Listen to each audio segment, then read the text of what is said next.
तालुक्यासाठी फार मोठी ही पर्वणी आहे। आपल्या तालुक्याला आध्यात्मिक असा एक मोठा प्रचंड मोठा वारसा आहे। अगस्ती महाराज, त्यांचे बंधू महिपती ऋषी, असे कितीतरी नावं आपल्या सर्वांना घेता येतील। आणि त्या दृष्टीनं मी हे सांगू पाहतोय की संत परंपरा हा महाराष्ट्राचा आत्मा आहे।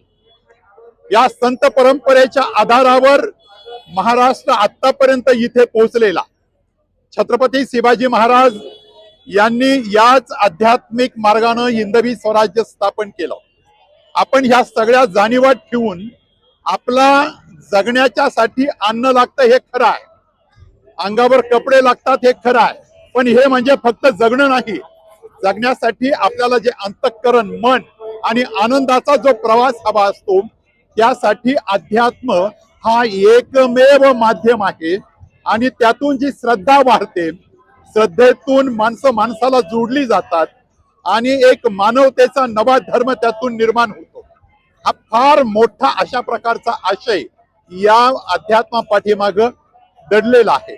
आणि आज मला जर विचारलं की महाराष्ट्र आज पुढे माणसा माणसातलं नातं टिकून, मानवता टिकून पुढे कसा जाईल, तर ते सर्व वारकरी संप्रदाय आणि महानुभाव संप्रदाय या संप्रदायांच्या वर अवलंबून आहे। आणि संत नामदेव महाराज, संत ज्ञानदेव महाराज, त्याबरोबर निवृत्ती महाराज, सोपान आणि मुक्ता, पुढे याचबरोबर सोखोबा महाराज, निळोबा महाराज, कानोपात्रा, पुढे नाथ महाराज, त्यानंतर संत तुकाराम महाराज, संत तुकाराम महाराजांच्या बरोबर पुढे जाऊन रामदास स्वामींच्या नंतर परत पुढे कालपर्यंत तुकडोजी महाराज आणि गाडगे बाबा, या सर्वांनी हा महाराष्ट्र संपन्न केलाय, पवित्र केलाय, माणसांची मन पवित्र केली आणि माणसांचा एक समुदाय ज्याला महाराष्ट्र म्हटलं जातं असा महाराष्ट्र आज आहे। त्यामुळे विद्यार्थ्यांनी सुद्धा त्यात यावं, नागरिकांनी पण यावं, हा एक उदात्त हेतू आहे। अगस्ती देवस्थाननं हे सगळं आयोजन केलंय, त्यांच्या प्रति आभार व्यक्त करतो। धन्यवाद। महामुनी अगस्ती महाराज की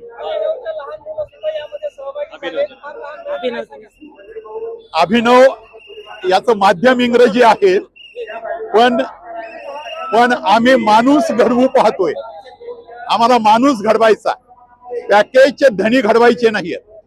माणूस कसा घडेल याला आम्ही एज्युकेशन मानतो, शिक्षण मानतो। आणि त्यासाठी संगीत, नृत्य, दिंडी, पावली, हे जे काही प्रकार आहेत, हे सगळे प्रकार त्यासाठी आवश्यक आहे। मागच्या वेळेला पावसामुळे थोडासा डिस्टर्ब झाला, पण सुदैवानं म्हणता येणार नाही, पण कालपर्यंत झाला सुदैवाने। आज आपल्याला दिंडीला मोकळं वातावरण मिळालंय, त्यामुळे अभिनव सुद्धा यात सहभागी आहे।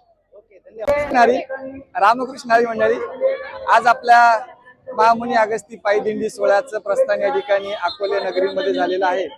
अतिशय सुंदर अशा प्रकारचं अकोले नगरीमध्ये स्वागत या ठिकाणी झालेलं आहे। समस्त वारकरी संप्रदायातील कीर्तनकार, गायक, वादक, प्रवचनकार आदी मंडळी या ठिकाणी मोठ्या संख्येने उपस्थित आहे। हा पालखी सोहळा या ठिकाणी पंढरपूरच्या दिशेने आज रवाना होत आहे। आलेल्या सर्व भाविक भक्तांचं, वारकरी मंडळींचं वारकरी संप्रदाय अकोल्याच्या वतीनं हार्दिक स्वागत। रामकृष्ण हरी।